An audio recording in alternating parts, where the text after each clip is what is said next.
God, na manatili tayo mga nakatayo mga kapatid at tayo pa ay humiling ng paggabay at pasalamat sa Panginoon. Praise God, hallelujah. Father God, muli nagpapasalamat po kami sa araw na ito na binigyan mo na naman kami ng pribilehiyo na katagpuin ka sa iyong mga banal na salita, Lord God. Sa oras na ito ay hiniling namin, Lord, na kayo po nawa ang siyang patuloy na makita sa likuran ng pulpitong ito, Lord God. Linis mo ang aking puso, ang aking isip, upang malaya po kayo makapanaha sa katawang ito at patuloy na magamit mo sa paglilingkod sa iyong gawain, Lord God.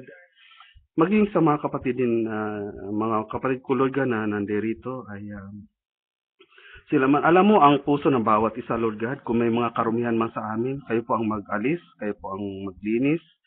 Wala po kaming kakayahan na linisin ito sa aming, sa sarili naming pamamaraan, kundi kayo lamang ang makakagawa nito, Lord God. Upang kami ay maging karapat-dapat na tatanggap sa iyong mga banal na salita, Lord God.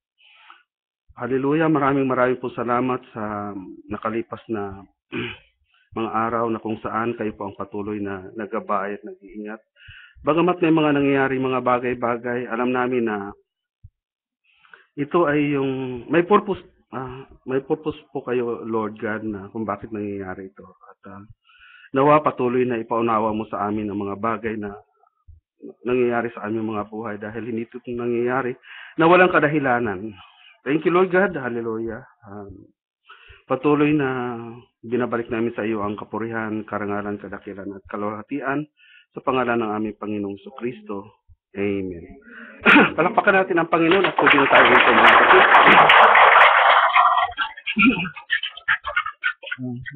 At bago tayo po, magbasa muna tayo sa banal na salita bilang pagpupugay. Sa Matthew 16:1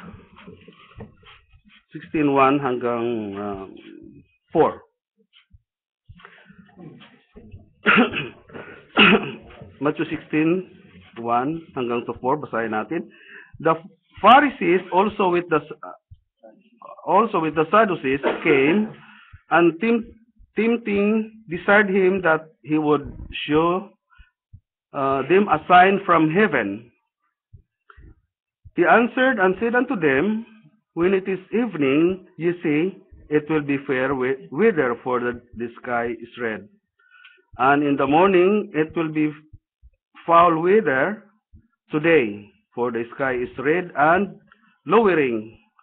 O you hypocrites, you can discern the face of the sky, but you cannot discern the things of the times, signs of the times. A wicked and adulterous generation seeketh after a sign, and there shall no sign be given unto it, but the sign of the prophet Jonas. And he left them and departed. Pwede na tayong po mga kapatid. Ang Diyos ang magdagdag at magpaalam ng kanyang salita. Humingi, the signs of the times ang binigay kong pamagat ng exhortation na ito. Yung mga kapatid, ang mga Parisiyo at mga Sadusiyo, humingi sila ng sign.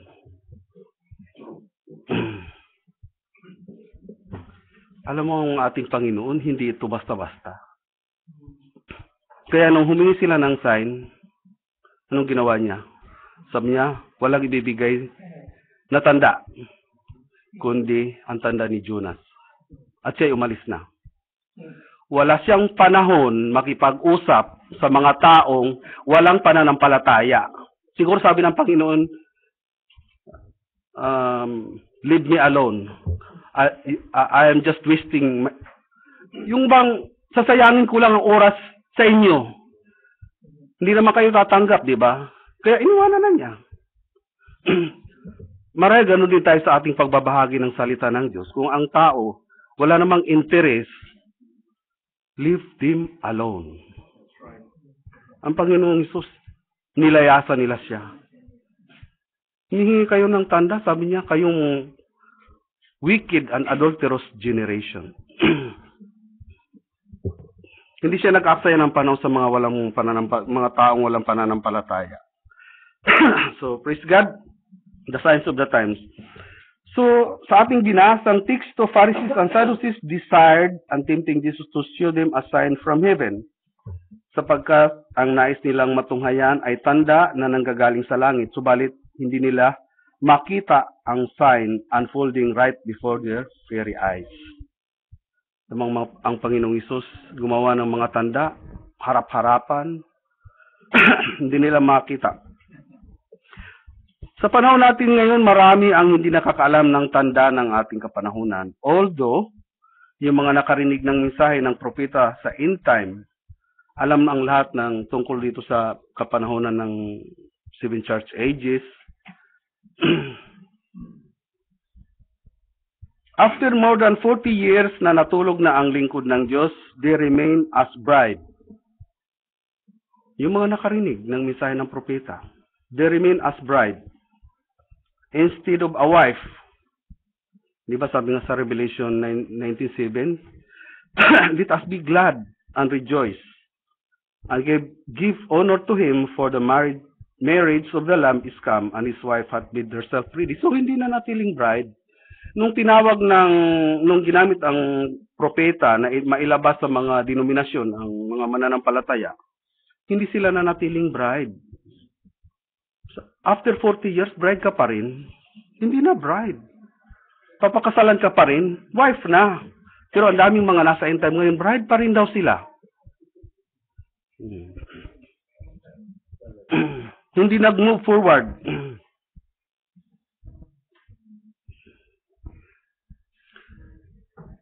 The bride that were called out sa mga denomination churches ay naging wife na ngayon sa paglakad ng panahon.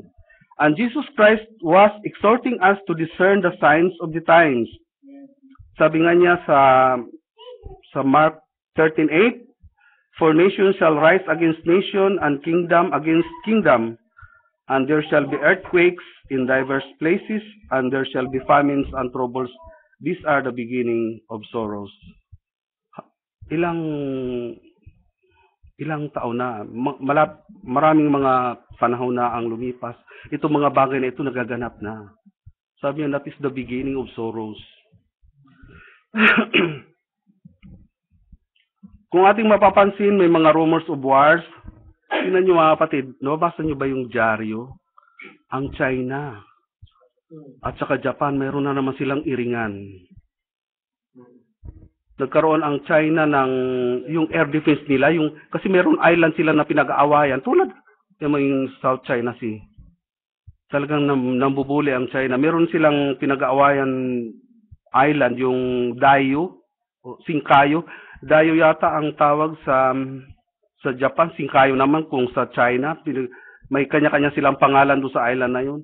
Nag-ano ang China na mayroon silang air defense na bawal daanan ng mga eroplano. Tapos ngayon nagre-react itong Japan. Tama yung mga tension na ganyan, no? At hindi lang doon sa lugar natin, hindi lang sa Asia, paging sa buong mundo, no, may mga tension na nangyayari. Tama, maging sa Africa, yung kinito ng ating kapatid last night sa Angola. So, bukod sa mga human disasters, laganap din ang mga nature calamities tulad ng hurricane, tornado, bagyo, baha, kidlat, dumarami. Alam niyo yung kidlat mga kapatid, ang daming mga namamatay nito. Nung araw, panahon ng 70s, parang hindi common yung may namamatay na tinamaan ng kidlat. Pero ngayon, parang nagiging common na ito. Dumarami na ang namamatay sa kidlat. Ano ba yun? Nangyari lang ba yun ng ano? Hindi, wala bang purpose yun? May dahilan, no? Dumarami na rin namamatay sa kidlat at lindol na kailan lang din ay tumama sa Bohol at saka Cebu. Diba?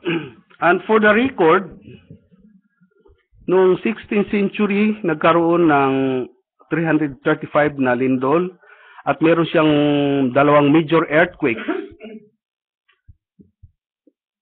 Pumasok ang 17th century, nagkaroon ng 378 for the record, tingnan mo ang pagtaas ng mga lindol na ito na nagaganap. Nagkaroon ng 378 na naitala, may dalawang major earthquakes, at noong 18th century, 640 at 5 major earthquakes. Nung nabasa ko nga sa Google, nagkaroon pala ng pinakamatindi before 16, noong 15th century, 1558, nagkaroon ng malakas na lindol. Ang tinamaan ay China. Ang daming namatay doon. 200,000 katao ang mga namatay doon. Hindi na ito yung yun ang pinakamatindi rin. Nitong 19th century, nagkaroon ng 2,109 na naitalang earthquake. Meron siyang 9 major earthquakes. So mapapansin natin by the record that the earthquakes are multiplying in numbers and major earthquakes are increasing even in the magnitude are stronger than before. Matitindi. Tinan mo nga yung sa Bohol, 400 years na ng mga churches, talagang hindi pa yun hindi pa yun 10 intensity ang magnitude niya. So nagkakaroon siya ngayon ng pagtaas. Pagdating ng 20th century, ito ang matindi dahil tumaas pa ang bilang. May minor earthquakes. Yung minor earthquakes pa lang umaabot na sa 91,000 na may sukat na 0.3 to 6.99 magnitude at may major earthquakes na 198 na may sukat na 7 to 9.99, and as a result, umabot sa mahigit 2 milyon ang mga namatay sa lindol kasama na baha, apoy at tagutom. So bakit ganon? Sabi ng mga denominasyon, church is good, God is good daw. God is good all the time. Siya nga ba? Yung kausap kong Muslim, sabi niya, God is merciful. Yan ang lagi nilang dinideclare. Sabi ko, kung merciful ang Diyos, why in December 26, 2004, almost 200,000 died in tsunami and earthquakes in Indonesia, Thailand, Sri Lanka, and India? Is He merciful? 200,000 katao, kinitil ang buhay. Is He merciful as you claim? Hindi kaya siya ay Diyos din na nagagalit? Yes, God is merciful to those who He finds mercy. Merciful siya doon sa mga taong nakasumpong sa kanya ng habag. No? Tulad ng nakipagdeal si Abraham sa Diyos tungkol sa Sodom and Gomorrah. Ang Diyos may pamamaraan siya upang iligtas ang kanyang pinili. So as we can see, we are now living in the days of the beginning of sorrows, the days that are before the end of the age. We are living in the last hour of grace.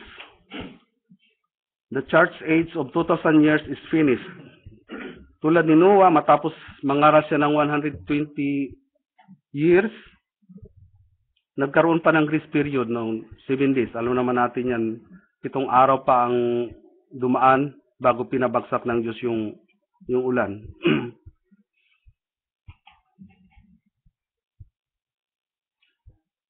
The Creator, 20 centuries ago, unwillingly laid down His life on the old rugged cross to redeem man from their sins. And since that time, countless calamities, natural or man-made, claimed the lives of millions of people unawares. At marami ang mga napahamak na wala ang Kristo sa kanilang mga buhay. Amen. Marami ang mga napahamak na wala naman si Kristo sa kanilang mga buhay. In which the Lord says, except you repent, you shall likewise perish. In biblical history, since the Exodus from Egypt into the land of Canaan, God had many times tolerated the disobedience of the children of Israel. But warned them, pinalalahanan niya sila, time and again, of the consequences of their disobedience towards Him. Mayroon laging paalala ang Diyos sa kanila na magkakaroon sila ng consequences pagka hindi sila susunod sa kanyang mga palatuntunan. To have the land of Canaan in their continued possession would be conditional upon their obedience to God's law. May kondisyon ang Diyos eh. Gusto nyo manatili kayo dyan sa Canaan, kailangan sundin ninyo ang aking mga palatuntunan.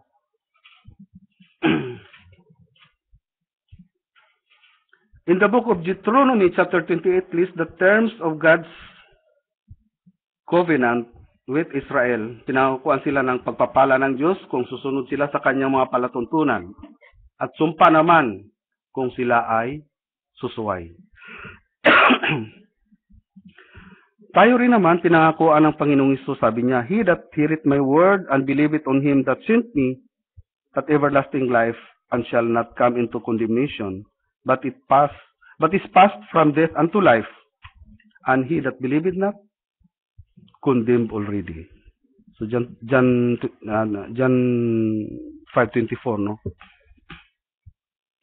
Kung pakikinggan na daw, kung sa sampalatayan, sabi niya, He that heareth my word, kung pakikinggan natin ang kanyang mga salita, sabi niya, at yung nagsugo sa kanya,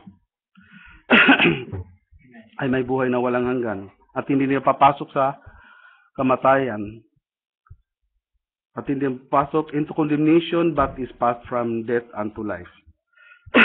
So, praise God.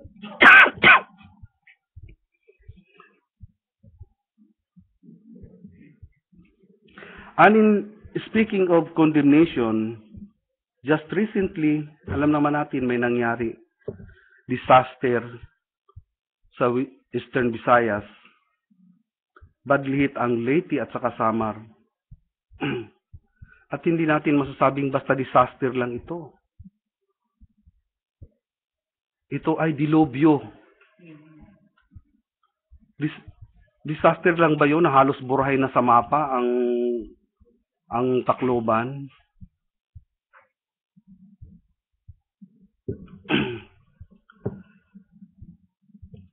Ang nakakalungkot lang mga kapatid, sa mga napapansin ko sa panunod ko ng news. Ang napapansin ko lang sa mga TV news and interviews doon sa mga lubhang mga tinamaan ng bagyo, ay proud pa ang mga tao na pinupuri ang mga no? Proud pa na mga pinupuri ng mga taga ibang bansa na sabi nga nila, yun daw na-experience ng mga Pilipino ay hindi nila mai-compare doon sa mga nangyari sa Japan. Sa mga tao na sa Japan, kasi sabi nila, yung daw sa Japan, noong after ng tsunami, para daw silang mga nasiraan ng bait, tulala, parang hindi nila matanggap yung kalamidad na nangyari sa kanilang disaster. Ang mga Pinoy daw, sabi nung foreigner, mayroon strong personality compared sa mga taga-Japan na animo na wala sa sarili noong sila ay tamaan ng tsunami. Ilang taon na ang lumipas. So, pagkatapos lumpuhin ang bagyong Yolanda, alam mo ang slogan ng Tacloban? Bangon, Tacloban.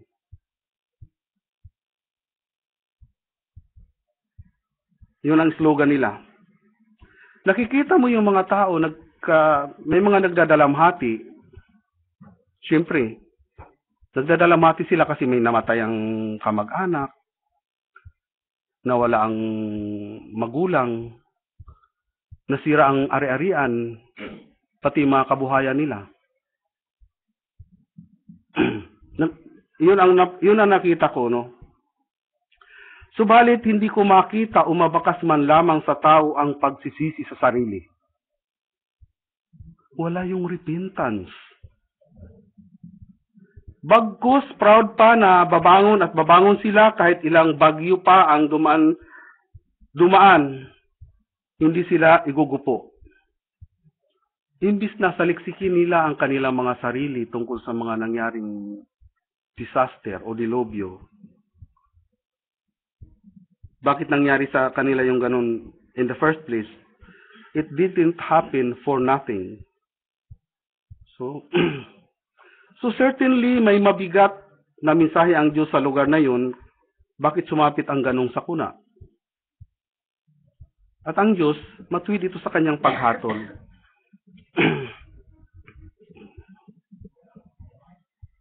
7 months ago, nagbigay na ang Diyos ng warning. Yung ating napanood, no? 7 months ago, nagkaroon na pala ng warning ang Diyos na magkakaroon ng mga pagbaha, ng matinding bagyo na dadaan sa Eastern Visayas. Subalit, ang tao hindi nagtikid. Hindi nila binigyan ng pansin.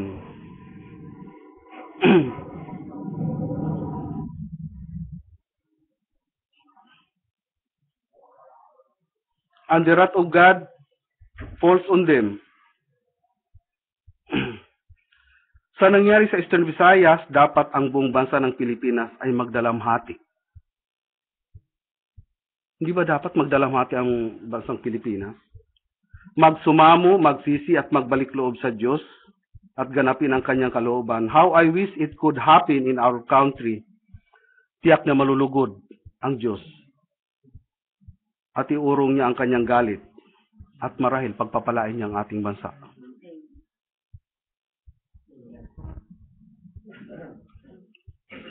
Tingnan mo yung napanood natin na dinos dito na nag-prophecy. Napansin ko sa Biblia kasi hindi naman siya end time. Sabi may nagsabi sa Panginoong Hesus. Panginoon, sabi niya, doon sa kabila meron nangangaral lang yung pangalan. Pero hindi naman natin kasama. Sabi niya, sasawayin ba namin sila? Hayaan niyo, sabi niya, kasi ang hindi laban sa atin ay atin. So kung ang pinupisi niya ay tungkol sa salita ng Diyos at pagpapaalala sa tao, hindi yun laban sa salita niya. Iyon ay warning sa tao na dapat magbalik loob sa Diyos. Dapat maging ganun ang tao, no? Pero wala yatang nakinig, walang nagpalaala o... Pero ang isang napansin ko lang doon sa napanood kong may nag-testimony, ewan ko kung anong gawain yun. Meron na sila fellowship. Yung araw na yun, tapos nagkaroon nga ng bagyo. Tapos nung parating ng bagyo, nanalangin sila na ingatan sila kung kalooban daw ng Diyos na kunin ang buhay nila, eh, handa na sila. So, nagpipray sila, tapos maya-maya malakas na. So, nandun sila sa isang lugar na yun. Ang nangyari, marahil dinidig ng Diyos na hindi pa oras nila. Mayroon mga nakamotor doon na nag-ikot-ikot. Tapos mga kinakato kasi mga sarado ang bahay na siyempre parating ng bagyo, malakas ng hangin, nag-ikot-ikot tapos sabi ng mga nakamotor, oh may tao ba diyan? Kasi para ilikas. Doon sila nailigtas. Ang pinagtaka niya, sabi niya, noong after ng bagyo, nung binalikan nila yung kanilang dinuntahang bahay na magkakaroon sana sila ng fellowship, yun lang ang nakatayo na bahay. At nagtataka siya, sabi niya, ang kutsi, kung paano daw nila ipinarada, yung mga iba nabaliktaran, di ba? Hindi siya nagalaw at walang gas-gas daw. Pinakita nga, puting kotse. Nakaparada lang siya. Sabi nga niya, there is a divine intervention sa lugar na ito. Sabi niya, iningatan ito ng Diyos.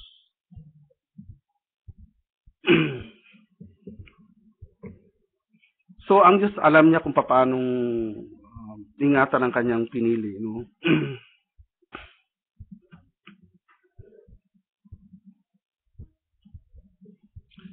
Kung ating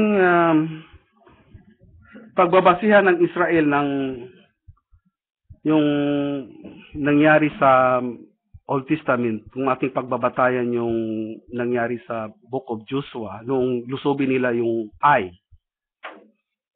Sabi ni Joshua, sabi niya, nagutos siya sa kanya mga tauhan, sabi niya, puntahan nyo nga ang Ai, tiktikan nyo kung, kasi lulusobin nila eh. Tiktikan nyo ang lugar na yan. Tapos ilulusobin nila. Tapos bumalik yung mga tiktik, sabi niya, kukunti lang ang tao. Sabi nila kay Joshua, kunti lang ang tao. Kasi usually, pag lumulusob sila, buong bayan ang kanilang ginagamit para lusubin. Sabi niya, huwag mo nang pagurin. Magpadala ka na lang ng 2,000 to 3,000, sabi niya. So, ang nangyari, nagpadala si Joshua ng 3,000. Anong nangyari doon? Natalo sila. Hinabol pa nga sila. At may namatay na 36 katao sa kanyang mga mandirigma. 36 ang namatay.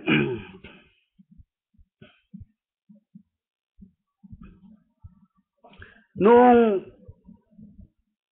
nabalitaan ni Joshua na may namatay na 36, anong ginawa niya? Agad-agad, hinapak niya yung kanyang suot, pinunit niya, tapos naglagay siya ng abo sa ulo. Inisip ko, sabi ko, saan kaya nanggagaling yung mga abo? Yung pala yung mga abo na yun, yung ginagamit nila na yung sinusunog na alay, yung palang nilalagay sa ulo nila. Hinapak ni Joshua yung kanyang suot, tapos nagpatira pa sa lupa, pati yung mga matatanda, naglagay sila ng alikabok ng abo sa ulo. At nagsumamo sa Diyos. Humingi ng patawad, humingi ng katanungan kung bakit nangyari yung ganun. Tingnan mo ha, kung ating ikukumpara ang nangyari sa kanila at nangyari sa Tacloban at Leyte, ano bang ginawa nila? Napakalayo. Ito, nagpatira pa, nagsumamo sa Diyos sila, nagsaya. Sila daw ay babangon at babangon, at tatayo. Hindi man lang nagsisi. Itong mga taong ito, abot-abot ang pagsisisi at abot-abot ang pagtatanong sa Diyos. Nagkamali ang bayan namin. Bakit nangyari ito? Mayroon pagkakamali. Yung nangyari sa Tacloban, ano ba yun? Hindi ba yung nagkamali. Malaking pagkakamali ang nagagawa ng tao sa atin. So, malaki ang pagkakaiba, no? Sila humihingi ng pagsusumamo sa Diyos.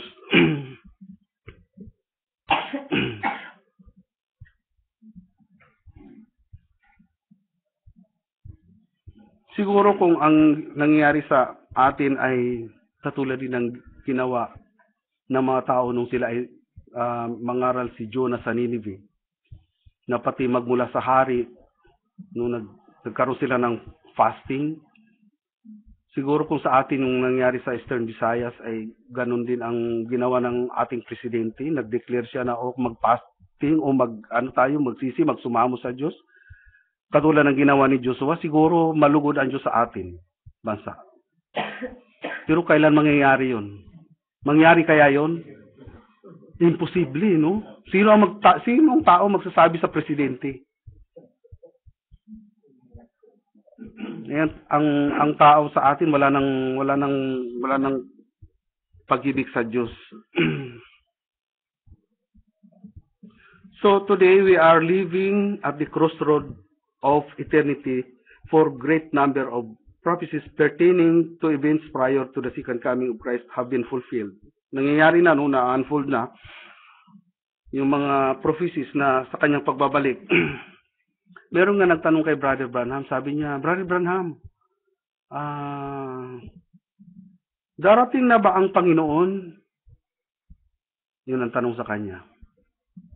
Anong sagot ng prophet? Sabi niya, sabi niya, yes, sure. Sabi nung kausap niya, matagal ko nang narinig niya, sabi niya. Hanggang ngayon, wala pa. Sabi ng prophet, darating ang araw, hindi mo na maririnig yan. Darating ang araw, hindi mo na maririnig.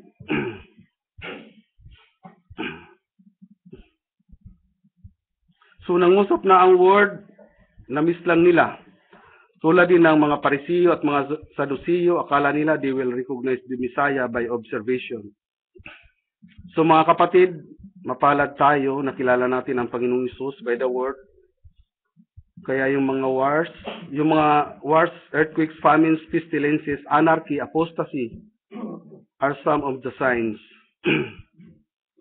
The peculiar signs are guideposts. These peculiar signs are iyan ang ating pinaka-guidepost They tell us to be careful, to be watchful, and to be prepared. To be prepared. Ito mga kapatid, hindi lang naman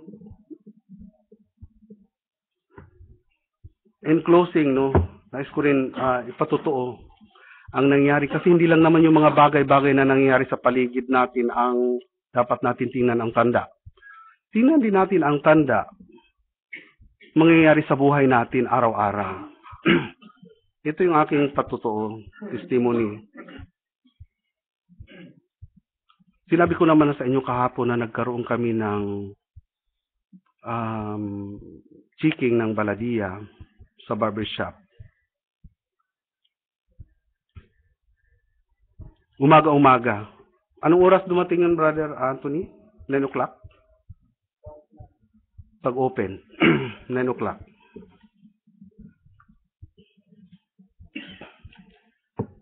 Alam mo, meron ako nakitang sign. Kasi ang ating binasa sign, no? Hindi lang yung nangyayari sa paligid. Sa buhay natin may sign na dapat maging aware tayo. May nakita akong sign, mga kapatid. Kasi sa pag-check ng baladiya, we are caught unaware. Ang nakita sa amin, wala kaming uniform. Si Brother Anthony, expired yung kanyang health certificate. Nakita na ang aming mga kaparati maalikabok. Tapos nagupit pa siya na expired na yung kanyang health certificate. So parang 3 bagay na puntos ng baladiya na reklamo laban sa aming shop. Napansin ko nga, sa paligid doon ng mga barbershop, kami lang ang walang uniform. Lahat yung mga Bengali doon, mga Indiano, naka-uniform sila. Alam mo yung iniisip ko, sabi ko, kung pagbatayan natin doon sa, inimbitahan doon sa kasalan, mayroon pumasok na hindi naka-uniform. Kami wala kaming uniform.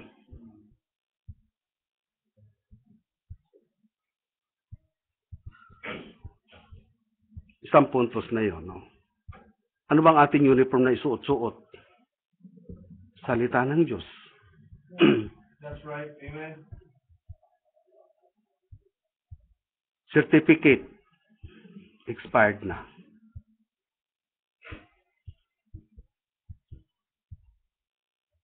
Yung ating paglakad sa salita ng Diyos, dapat hindi na i-expired. Continuous. Hindi paliko-liko. Di ba yung kinikinto ng kapatid natin na mayroon, may nakitang vision si Brother Abraham doon sa linya, sabi niya may lumiliko, sabi niya, luminya. Stay in the line.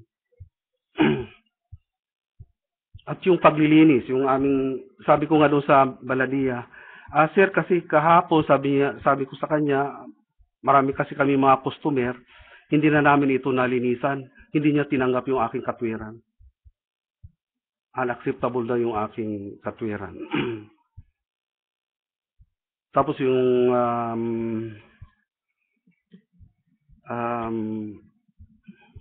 basta marami pa. Sabi niya kailangan daw ayusin, malinis. So, sabi ko sa Panginoon, may purpose ang Diyos kung bakit nangyari ito. Sa loob ng 15 years ko na dyan, ngayon lang ito nangyari. So, nais lamang marahil nais lamang gawin ng Diyos na iayos namin ang aming sarili, maging sa aming trabaho. Naka-uniform, malinis lahat.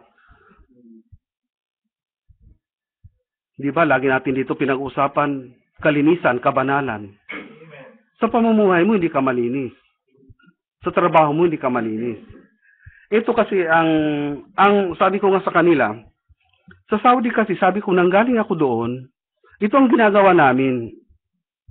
Sa gabi pa lang, after ng duty namin, ang ginagawa namin, naglilinis na kami. magwawalis, magpagpag ng mga alikabok, magpupunas ng mga eskaparati, para pagpasok sa umaga, ang shop namin malinis na. Ito ang problema. Kami, hindi namin ginagawa yan.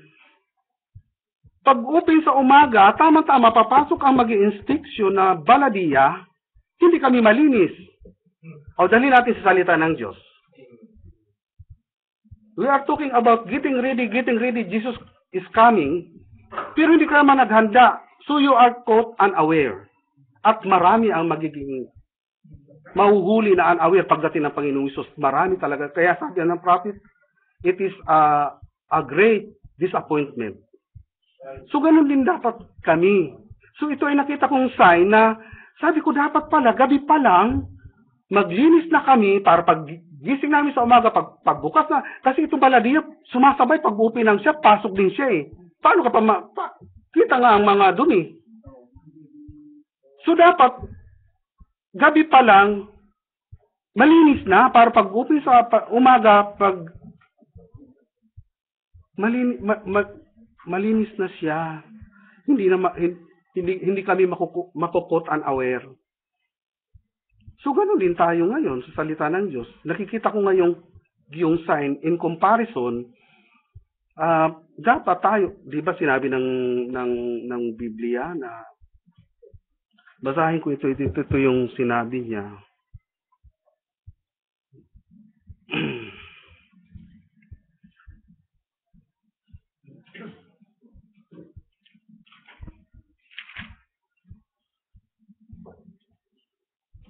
Yung hindi ko na matandaan yung sinabi na pagdating ang pagdating niya, sabi niya ay tulad sa magnanakaw na masumpungan tayo na pagka dumating siya hindi tayo naghanda. So ganun din dapat. Sabi ko nga sa kanila ngayon, ibahin na natin. Dapat naka-uniform na lagi. Kasi sabi nga nung customer ko, why? Sabi niya, noon sabi niya nakikita ko kayo naka-uniform. Bakit ngayon hindi ko kayo nakita na naka-uniform? Sabi ko, actually wala talaga kaming uniform. Sabi ko, sir, yung aming sinusuot na puti dyan, ano lang yan pagka nagkukulay kami, pero hindi talaga yung uniform, sabi ko. Pang protection lang yun para matalsikan man ang pangkulay yung damit namin, hindi doon sa amin suot-suot.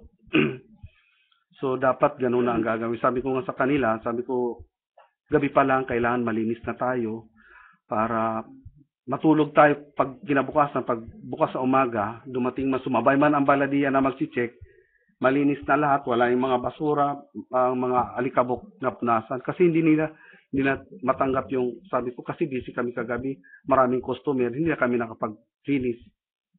Hindi acceptable. At yung Walter Mart doon, sarado na. Ang sabi nga nung katabi ko, sabi niya, tinanong ko, sabi ko, magkano kaya ang penalty? Kasi ako, pinag-report ako sa baladiya on Sunday para doon sa reklamo. Sabi ko naman, sana naman hindi ako ma-penalize ng malaki. Kasi ang balita ko doon sa kapitbahay ko, baka 2,000 daw, first offense. So sayang naman, no? Nagpagod ka, tapos mapipinalize ka ng ganun. Siguro ginawa ng Diyos, sabi ko nga, ito ay, just imagine mga kapatid, gumagawa ko ng aking exhortation nung gabi, kaya nga, napuyat ako, nung nagre-review, tapos, nauna na sila bumaba, ginisig pa ako ni Brother Anthony, sabi niya, Brad, bumaba ka, nandyan ang baladiya. Sabi ko, anong hinahanap? Hindi ko alam. Pero mo, ayaw pa nga siya palabasin. Kasi ang akala, tatakas. Biro mo, mabuti nga siya lang ang nahuli na expired yung health certificate. Yung isa kasama, actually dalawa sila eh. Si Michael. Itong Michael, tumakas na. At doon na lumabas na. Ang kanya pang binigyan ng, sabi ko, binigyan mo pa ng warning yung mga kapitbahay natin, itong ating sarili dito, di mo inintindi. Alam mo, pinalalahanan niya yung Abu Dhabi Supermarket. Sabi niya, traffic. Mudir, baladia. Alam mo ang ginawa nila? Nagpadlock sila ng supermarket at umalis sila. Para pumatok man ang baladia, walang tao. Pati yung salon doon sa kabila, yung Albadia, pinuntahan niya pa. Para siyang, nagbandilyo. Uy, may baladia. Mag-ano kayo. Samantala kami, nilayasan niya. Okay na rin kasi kung nahuli pa siya, dalawa silang magpipinalty. So, tama yung sabi ng ating kapatid. Nasabi ko nga kanila, ngayon ha, magpe-prepare na tayo. Itong amo natin, layas ng layas. So, ngayon, magsisecure na tayo ng form. Kailangan pagpunta ko doon, magdadala na ako ng form. Pa-istampahan ko na sa kanya, papipirmahan ko na, kasi hindi naman yung exit permit na para maging aware siya na baka tatakas kami. Yun ay sa lang naman, medical namin. Kasi, ang problema sa kanya, pupunta siya sa Thailand kasi nagpapagamot ng kanyang diabetes. Minsan pupunta sa kapatid niya sa Saudi Arabia. Hindi mo mahagilap. Expired na. Ang hirap pa naman dyan sa medical kasi kung kailan sila nagpa-schedule, siguro 2 weeks pa bago maano yung schedule. So, mahirap. Ganun pa man, nagpapasalamat ako sa Diyos dahil inaayos niya kami. Yun ang nakita kong sign. So, praise God, mapunta ang kapurihan sa Panginoon. Yun lang mga kapatid.